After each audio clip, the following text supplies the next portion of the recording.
Solidaritat per la Independència a la Ribera Alta vol manifestar el seu posicionament en contra de la decisió dels dirigents actuals del Consorci de Residus pel que fa a la ubicació definitiva del macroabocador a Guadassuar.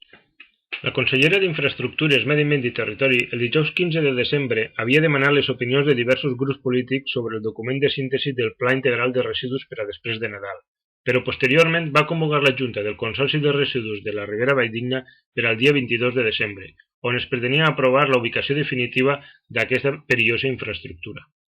Des de Solidaritat per la Independència considerem egoista la proposta de l'alcalde per tal de situar les infraestructures al seu poble, però més a prop dels nuclis urbans dels pobles veïns que no de Guadassuar, que són els que suportaran les molèsties com el pas de camions carregats de residus, les males olors i els sorolls de la planta una vegada entra en funcionament. La nostra organització aposta per un control i una gestió propera dels residus i per això entenem que és necessària una infraestructura d'aquestes característiques, però volem que es faci públic si s'ha tingut en compte l'impacte mediambiental a l'entorn natural, si s'han valorat altres ubicacions i de quina manera s'ha fet la tria definitiva d'aquest indret.